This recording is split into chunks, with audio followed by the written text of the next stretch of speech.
বিসমিল্লাহির রহমানির রহিম। সকল প্রশংসা আল্লাহর, সকল ক্ষমতার মালিক আল্লাহ মহান।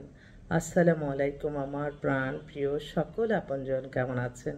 আমি আপনাদেরই কান্তা আপা আবারও চলে আসলাম আপনাদের মাঝে অসংখ্য সুখবরের বার্তা নিয়ে। আমার এই একটাই ফেসবুক আইডি, আর কোনো আইডি নাই। দয়া করে অন্য কোনো আইডিতে আমাকে মনে করে ফ্রেন্ড পাঠিয়ে তারপর মেসেঞ্জারে কথা বলবেন না। আর ইদানিং কি জানি না, মেসেঞ্জারে সবাই ফোন করে যেই ছবিটা দেয় তারা ফেসবুক আইডি খুলে, যখনই বলি ভিডিও কলে আসো আর কিন্তু আসে না, তা ওইটা ভুয়া আইডি হয়। তো আমি সবসময় চেষ্টা করি বাস্তবতার মাঝে থাকতে, বাস্তব জীবনের অভিজ্ঞতা থেকে কিছু বলতে। আর যেহেতু আমার এই প্রফেশনটা হচ্ছে পাত্রপাত্রীর সন্ধান দিয়ে বিয়ে শাদির একটা মাধ্যম, তো আমি সবসময় আমার প্রফেশনে আমি সততা, মেধা, পরিশ্রম দিয়ে কাজ করি।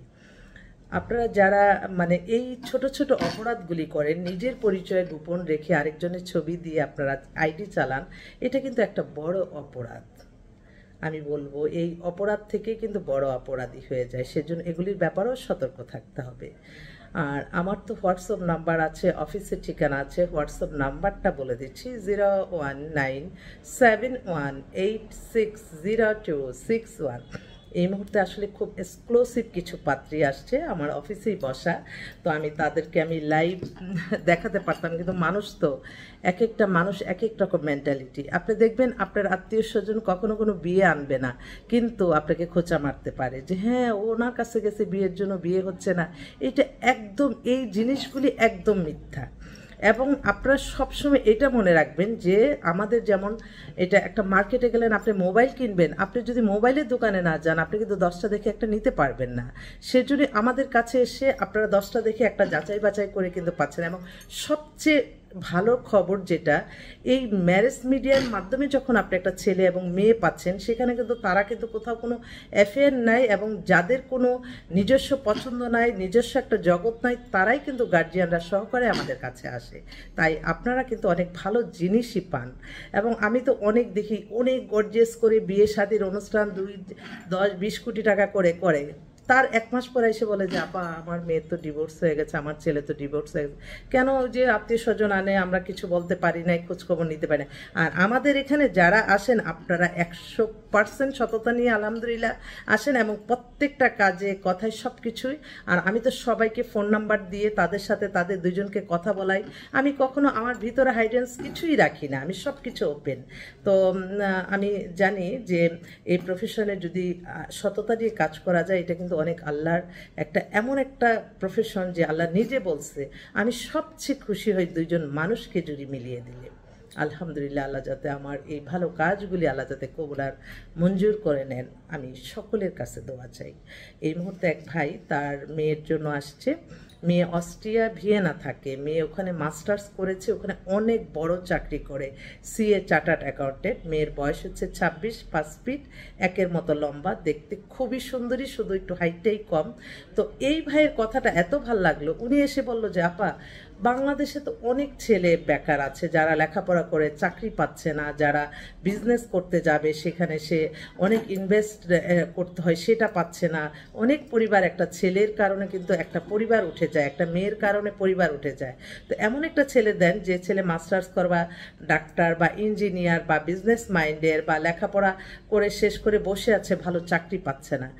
আমার মেয়ের সাথেও চলে যাবে, ওখানে অনেক ভালো চাকরির অপশনিটি আছে, প্লাস দুজনে মিলেই ভালো থাকলো। তো এই ভাইয়ের কথাটা শুনে খুবই ভালো লাগলো। এরকম কথা কিন্তু অনেক মেয়ের বাবা বলে না, তবে আমার বাবা সামান্য একজন সরকারি চাকরিজীবী করতেন। বাবার সমস্ত হৃদয় জুড়ে ছিলাম আমরা বোনরা। সে আমার বাবা সবসময় বলতো যে আমার মেয়েদেরকে বিয়ে দিব, এত আমার যা আছে আমি এখনই দিয়ে আমার মেয়েদেরকে, বেকার ছেলে হোক আমার মেয়েকে তো সময় দিবে। এই মেন্টালিটি নিয়েই আমার বাবা আমাদের বোনদেরকে বিয়ে দিছে। এবং আমার বাবা চাকরির পাশাপাশি বিজনেস করতো। আমরা কিন্তু যৌথ পরিবারের মেয়ে, তো আমরা কিন্তু দেখে আসছি আমার মা, খালা, বাবারা আমরা সবাই মিলে একটা পরিবার ছিলাম। তো ওই পরিবারে আমাদের শুধুই ছিল মানে নামাজ রোজা বাদে আমাদের কখনো ভাতও খেতে দিত না। মানে সব সময় এই মানে খুব একটা পরিবারের মধ্যে ছিলাম, ইসলামী মাইন্ডের। হ্যাঁ, আমি একটু ফ্যাশন করি, এটা ছোট থেকেই হয়তো আমি আমি ছোটবেলা থেকে আমার অভ্যাস, কিন্তু আমার হৃদয় মন জুড়ে সবসময় আছে আমার আল্লাহর ভয়।